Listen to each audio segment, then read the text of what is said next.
नमस्कार, live India 24/7 में आपका स्वागत है। मैं हूं मानवेंद्र और हमारे साथ हैं सांसद रामजीवन पटेल जी। आई जानते हैं जिस प्रकार से ईद और फिक्र के कार्यक्रम में आए थे, क्या कुछ सोचते हैं, क्या कुछ संदेश देते हैं। सर, आपका बहुत बहुत स्वागत है। जिस प्रकार से ये कार्यक्रम पूरा लगातार वीडियो कर रहा है, क्या कुछ कहेंगे आप? कहें कि ये प्रयास जो है निश्चित रूप से प्रशंसनीय है। और प्रशंसनीय इसलिए है कि आज जो देश की परिस्थितियां हैं, देश की जो सत्ता से लेकर के और जनता की चुनौतियां हैं, उससे देश को खतरा है। बाबा साहब अम्बेडकर के संविधान को खतरा पैदा है। प्रजातांत्रिक मूल्यों को तोड़ा जा रहा है। प्रजातांत्रिक मूल्यों से हट करके सारे काम किए जा रहे हैं।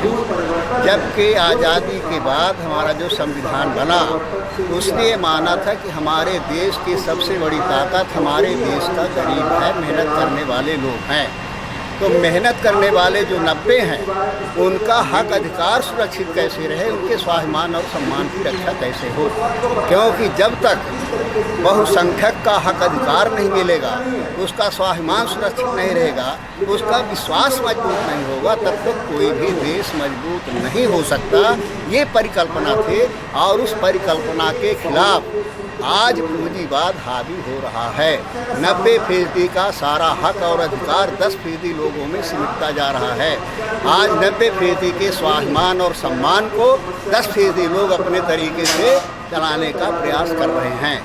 इसलिए देश को खतरा है। इसलिए ज़रूरत इस बात की है कि 90% लोग जो मेहनत करने वाले लोग हैं, चाहे किसी जाति वर्ग के, जो मेहनत करने वाले लोग हैं, जो देश को बनाने में काम आते हैं, जिन्होंने देश की आज़ादी की लड़ाई में लड़ा, कुर्बानी दिया और जिनकी मेहनत से देश के प्रगति और विकास की आधारशिला मजबूत होती है, उसके स्वाभिमान और सम्मान को बचाना जरूरी है।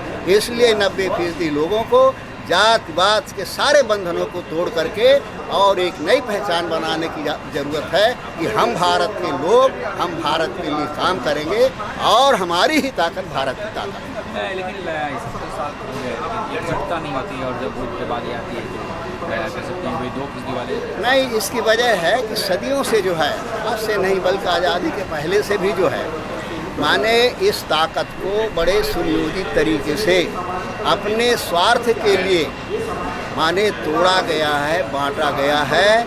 जातियों में, उपजातियों में, धर्म में, संप्रदाय में, ताकि ये माने जो है कभी उसको धर्म का मुलम्मा चढ़ा दिया, कभी संप्रदाय का चढ़ा दिया, जिससे वो समझ न पाए। और इसी वजह से ये नशा आज भी बीच बीच में जो है ये पुड़िया छोड़ी जाती है।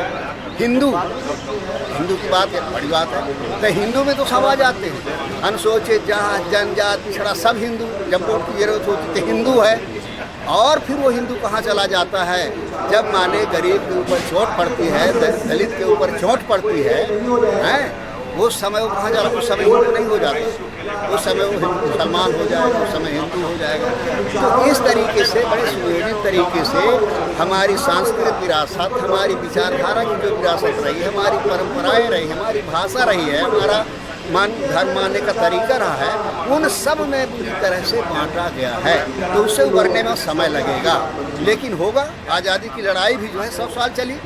कोई नहीं कहता था कि मानिए कैसे लड़े, क्या करेंगे, लेकिन 100 वर्ष के बाद आज़ादी मिली, क्योंकि हमारा इतिहास विचार पवित्र था। तो निश्चित रूप से सफलता मिलेगी, समय लगेगा। जी हाँ, बहुत बहुत शुक्रिया, बहुत बहुत धन्यवाद सर। या दोस्तों, तो ये थे रामजीवन पटेल सांसद, जो खास तौर से बता रहे थे कि समय लगेगा लेकिन एकजुटता बनी रहेगी और निश्चित तौर पर यह एकजुटता आपके लिए काम आएगी। कैमरा पर्सन हेमंत के साथ मानव, नमस्कार।